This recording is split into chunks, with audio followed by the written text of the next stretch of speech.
in some way, an examination. That we're being graded. Yeah.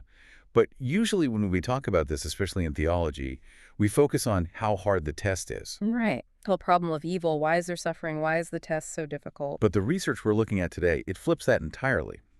We're unpacking a really fascinating article by Muhammad Raj Abdullah, and his argument isn't about the difficulty. It's about the setup. The architecture of it all. He argues that the very fact that we can choose is the proof that this is a test. It's a really compelling piece. Abdullah takes this almost mathematical approach to it. He does. He connects free will, the nature of good and evil, and this Islamic principle of no compulsion.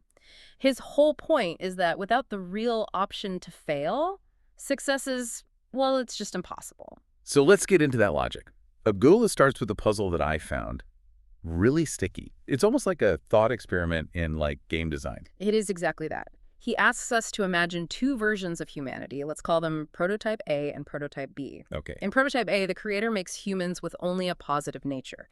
So we're hardwired to be good. We physically can't lie or steal or hurt anyone. Which, let's be honest, that sounds pretty good on paper. Utopia. Sounds lovely. But Abdullah asks a key question. If you're programmed to be good, if you have no other choice, can you actually claim to be moral? I see where this is going. It's like if I'm a toaster and I make perfect toast, I'm not virtuous. Exactly. I'm just a machine running my code. Precisely. A biological robot. In Islamic theology, angels kind of fit that bill. They're creatures of pure obedience. They don't have the capacity to disobey. But for a test, you need agency. Okay, so what about prototype B? Right. Prototype B. Humans with only a negative nature. Pure chaos, pure selfishness. Well, then we wouldn't even have a concept of good to compare it to. We'd just be monsters doing monster things. Exactly. So in both extremes, total good or total bad, the test it collapses. It's not an examination. It's a simulation running on rails. So for the test to even work, you need something in the middle, something on the razor's edge. And that edge is free will. The ability to look at the wrong choice and the right choice and just decide. That's the engine of the test. Okay, so that sets up the philosophy. We need options for a valid test. But this is where the article gets really specific and, to be honest, a little more controversial. It uses this idea of free will to unpack the Islamic principle of la kika fi din. There is no compulsion in religion. It's from verse 2.256 of the Quran. Now, I have to pause you there, because no compulsion in religion, that sounds incredibly modern. It does. It sounds like something from Western secularism. But let's be real, when people look at history or at the strict rules within Islam, freedom isn't always the first word that comes to mind. That is the elephant in the room, isn't it? We see rules, we see conflicts, and we think compulsion. Yeah. But Abdullah, he goes right at this. He says this verse isn't just, a polite suggestion or a PR slogan. He argues it's a structural necessity for the faith to even work. How so?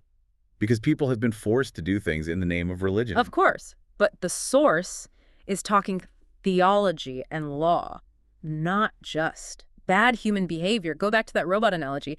If I force you to believe, if I put a sword to your neck, what have I actually done? You've gotten me to comply. I'll say whatever you want me to say. But have I changed your heart, your mind? Not at all. I'm just trying to survive. And that's the whole argument. The source defines faith, or iman in Arabic, as something more than just belief. It's an inner conviction, something that happens deep inside. So you literally can't force it. It's a biological impossibility, like trying to force someone to be hungry. Correct.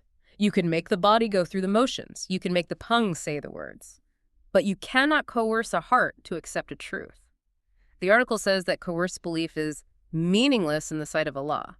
Meaningless is a strong word. So a forced convert is basically the same as a non-believer. Actually, it's worse. The text suggests it creates a hypocrite. If you force someone to pray, you're not making a believer. You're making a liar. You're forcing them to pretend. And since the whole test is about sincerity, the source quotes a verse about being sincere to him in religion. Coercion basically it voids the test results. It breaks the game. Completely. That's a null set. Okay, I'm with you on the logic. But I want to push on the why. The verse says there is no compulsion in religion, but then right after that, it says truth has become clear from falsehood. The source connects those two. What's the link there? It's an argument about the quality of the evidence. The text is suggesting that the truth, the existence of a creator, the moral law, it's so distinct it can stand on its own. So if the product is good, you don't need a hard sell. That's one way to put it. Yeah, think about it. If I have to beat you up to make you agree the sky is blue, something is wrong with my argument. Right. But if the sky is clearly blue, all I need to do is invite you to look up. Force is what you use when your evidence is weak. That's a powerful idea. So using force is basically admitting your truth isn't all that compelling on its own. That's the implication Abdullah draws, yeah. If the truth is clear from falsehood, like the verse says, then the human mind should be able to see it, as long as it's looking. Which brings us to methodology, because religions do want to spread.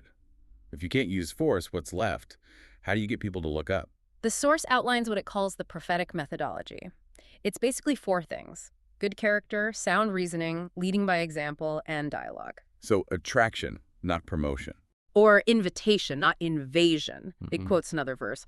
Invite to the way of your Lord with wisdom and good instruction. Wisdom is interesting there. It implies you have to be smart about it, not just loud. Right. And this applied even to the Prophet Muhammad himself, which this part of the deep dive really struck me. You'd think if anyone had divine permission to force people, it would be the Prophet. He's the messenger, right? The direct line. If anyone can say, do this or else, it's him. But the text highlights verse after verse where God essentially tells him to back off. Verse 88.22 says, "You are not a controller over them." Another verse asks, rhetorically, "Will you then compel people until they become believers?" It sounds like God is telling him, hey, stay in your lane. That's exactly it. He's a messenger, a conveyor. The mailman delivers the letter. He doesn't force you to read it. If the prophet couldn't override free will, then no scholar or king after him can either. Okay, so let's bring this down to messy reality. We know forced conversions have happened. How does the source deal with that? Is it just saying those guys were wrong? Pretty much, yeah. The source distinguishes between what some Muslims do and what Islamic law actually says. And the article is clear that classical scholarship is almost unanimous. Forced conversion is legally invalid. Invalid meaning it just doesn't count. Legally and spiritually void. If a village is forced to convert at gunpoint from a strict legal perspective, they are not considered Muslims.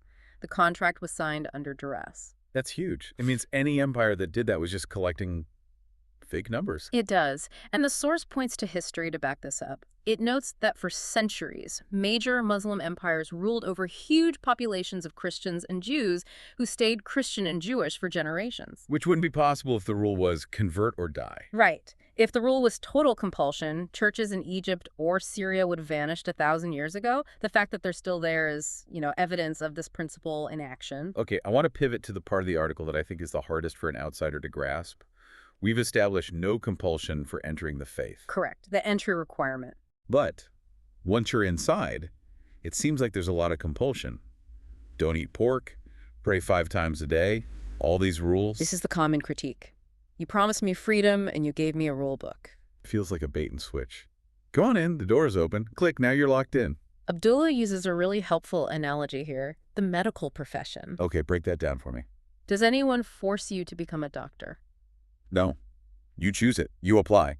Right. You freely choose to enter that field. But once you are a doctor, are you free to do whatever you want? Can you skip washing your hands before surgery because you don't feel like it? No, of course not. You'd lose your license. Why not? You have free will. You could do it. Because I agreed to the standards of the profession. When I signed up, I accepted the rules that define what it means to be a doctor. Bingo. The source argues that Islam works the same way. The no compulsion is for the entry. But Islam itself means submission. Once you voluntarily enter, you're submitting to the curriculum. Ah, that's a crucial distinction. It's the difference between being kidnapped and joining the Marine. Exactly. One is a victim, the other is a volunteer accepting a disciplined life. The rules aren't a violation of your freedom, they're the structure you freely chose. And the implication is, if you don't like the rules, you aren't forced to stay. Well, apostasy is a whole other complex topic, but theologically the point stands. If you stop believing, the rituals are meaningless anyway. A prayer is void if the heart isn't in it. So the rules aren't a violation of free will. They are the exercise of free will. That's a great way to put it. They're the daily validation of that first choice. So let's zoom out to the spiritual why. Why design the system this way? Why does the creator, in this view, even want us to have the ability to say no? Because yes means absolutely nothing if you can't say no. Expand on that. The analysis in the text gets pretty deep here. It says Allah isn't looking for bodies. He's not trying to get a head count of biological robots that just bow down on command. He's looking for hearts. He wants voluntary love, a relationship based on trust. Think about it in human terms. If you programmed a robot to say, I love you every morning, would that mean anything to you? No, it would just be hollow. Creepy, even. But if a person who could leave you, who could ignore you, chooses to say, I love you, that has weight. That has value. So the risk of rejection is the price you pay for a genuine connection. That's the thesis. The source quotes verse 18.29. Whoever wills, let him believe, and whoever wills, let him disbelieve. It's validating the existence of disbelief. Let him disbelieve. That sounds so permissive for a religious text. It's recognizing the reality of the test. You're the pilot. You have to be able to crash the plane for the flight to even count. That's kind of terrifying. Puts all the responsibility right on you. It is. It's the burden of consciousness. And Abdullah argues that this freedom is what elevates humanity. It reframes the whole test. It's not just did you follow the rules, it's did you even choose to play the game? And did you play it sincerely? That's the real takeaway. Accountability depends on freedom. Because you are free, every single choice you make carries this infinite moral weight. It's a heavy concept, but it makes the world feel a lot less random. It suggests our intentions matter just as much as our actions. It restores a certain dignity to the human experience. We're not just leaves in the wind, we are agents. And that agency proves the test is real. So, to recap the deep dive today, theologically, the Creator invites, but never coerces. Legally, a forced conversion is basically a fate contract. And philosophically, this scary, messy thing we call free will is what gives life its meaning. You nailed it. It's a system built on the dignity of choice. The Creator honors our intellect enough to just say, here's the evidence, now you decide. Before we sign off, I have one last thought that's kind of building on this. Yeah. We spend this whole time saying that the ability to reject faith is what makes accepting it valid. Right. So, if that's true, does that mean that doubt is actually an essential part of faith? That is a fascinating question. I mean, think about it. If there's no struggle to believe, is there really a choice?